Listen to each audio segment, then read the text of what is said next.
Hey y'all, welcome to day 3 of the Balanced Mindset Makeover Challenge. Woo! It's the midway point. How are we doing so far? Everything instructional, informative? I know yesterday was some pretty intense mindset stuff to work through, and so I just wanted to remind you that mindsets don't change overnight. They take a lot of practice, especially if you have had one pattern of thought for a really long time and suddenly you try changing it. And it's probably going to feel jarring and strange. But just give yourself some grace. You've got this. So, on to day 3. Today we're going to dive into compartmentalizing your time. I firmly believe that we should always give 100% to whatever we're choosing to spend our time on. If that's work, we should focus 100% on work. If that's family, then work gets put away completely and we focus on being present with our kids and our family. And if it's rest, then we turn off the phone and we take a nap or we zone out and we binge watch TV or Netflix or whatever. I believe we should not try to split our attention, like trying to let the kids hang out with you while you're editing or answering emails, when you're hanging out with your spouse, or bringing your laptop to the couch on movie night. When we blur the lines like that, it's really hard to know what really needs our attention at any given point. So we try to give our attention in all the places all the time. But what winds up happening? Unbalance. You put yourself on that path to burnout fast. So I think this line blurring syndrome especially plagues small business owners because we are fully in charge of our schedule. And ironically, that's probably one of the biggest draws of being your own boss is control of your schedule. But have you ever actually controlled your schedule? Like, have you ever sat down and said, this is when I'll be working and this is when I'll not be working, and then stuck to it, announced it to the world? Say, this is when I'll be giving 100% to work, and then this is when I'll be walking away from work and giving 100% to something else, to my family, to rest, to myself, to life. Think about how much more efficiently you would work if you weren't trying to edit on the couch late at night while also watching TV. Or think about how much better you'd parent if you weren't trying to answer emails on your phone while your kids are playing. Or think about how much more rested you'd be if you did actually unplug. And that's what balance is all about. It's you're allowing space for the best version of yourself to show up fully in all areas of your life. So to do that, we need to set a schedule. And it's not a new concept to set a schedule, but it might be something that you've never taken the time to really do or really stick with. So be sure that you've printed out your worksheet and grab some highlighters or crayons or colored pencils. You need the primary colors, blue, red, and yellow. And let's walk through how we need to fill this out. So basically, we're going to predetermine our yes times and our no times. Yes times for yes, this is when I'll work, and no, I will not be working during these times. An example of a no time for me is Sunday. I do not take shoots on Sundays, and I do 0 work-related tasks on Sundays. So when a client says, hey, we'd like to book a shoot, and we only do Sundays, my response is simply, I don't shoot on Sundays.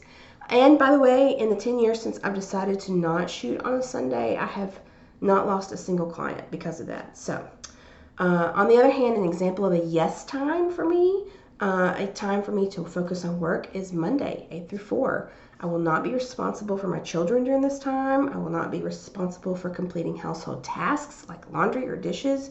I will not run personal errands. I'll be at my desk working during these hours. So just as a quick reminder while you're filling out this schedule, I want you to do this based on an ideal schedule and not the one you have right now, if you have one at all.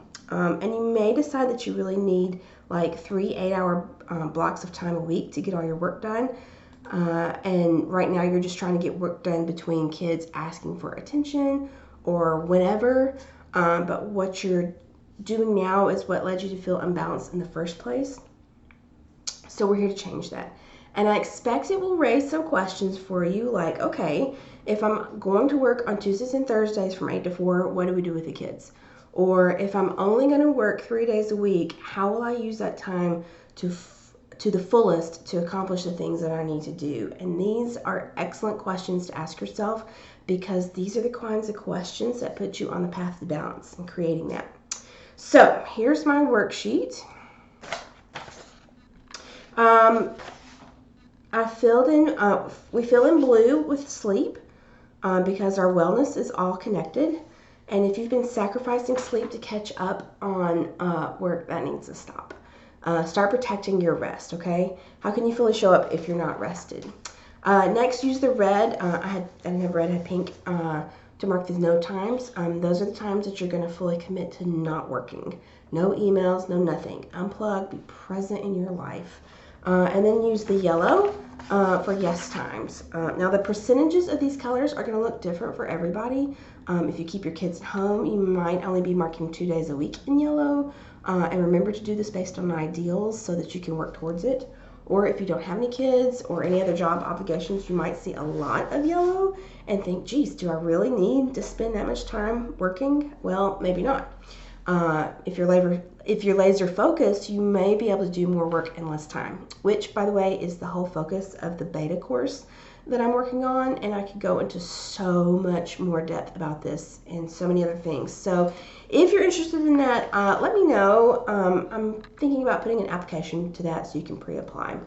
And I'm probably going to open that only to like 5 people. So anyway, there's one last thing to do on your calendar, and that's flex time. In flex time, you can choose how you feel in the moment. Maybe you've had a busy week, so you choose to rest, and maybe you feel inspired and energized, so you choose to work. My flex time is typically 8 to 10 p.m. Most days I choose to rest during this time and just watch TV with my husband because that's how we enjoy spending time together. But sometimes he's out for the evening, like at a Preds game or with friends, and the kids are always both in bed by 8. So on those nights, I can either choose to watch a movie or read a book or insert your own hobby here, or I can choose to do a little work depending on how I feel. But I do typically choose to rest. So crayons or highlighters or colored pencils, make those flex times orange, but please keep them limited. And remember that in those times, you're still only choosing one thing to focus on. So here's my calendar. I function best when I go to bed at 10. So that's here. Oh, my calendar didn't print all the way the first time, so. But all of this is blue. And then my kids typically wake me up at 6.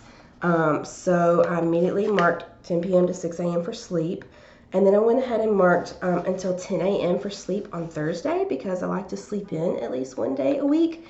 So my husband takes the kids to school and I just turn my alarm off and I sleep until I wake up, and it's so lovely. And then there's a little bit of blue on Sunday because naps. I love a Sunday nap. Then my red times are pink. Are 4:30 to 8:30 on weekdays when my kids get home from school until when they go to bed. And side note, my oldest is in 2nd grade, but my youngest is only 3, and he's in daycare, but we call it school just to make it easier. And balancing kids and work and something else I'll be deep diving into in my course, by the way, so just FYI. So from 4:30 to 8 p.m., no work. And then also all day on Saturday and Sunday, no work. Those are my no times. Those are the times that I'm saying no. I will not be working. I will not be on my computer. I will not be trying to work with clients, answering emails, answering phone calls. Now there are exceptions to the rule, obviously, for everything, and there are evenings sometimes when I need to shoot, and I will have to shoot in these evenings, golden hour. But I try to do no more than 3 shoots a week, and even 3 is too many. 2 is typically best for our family. So that leaves me with roughly 4.5 days, Monday through Friday, for work time. And this is time that I can go to work and stay focused and then walk away.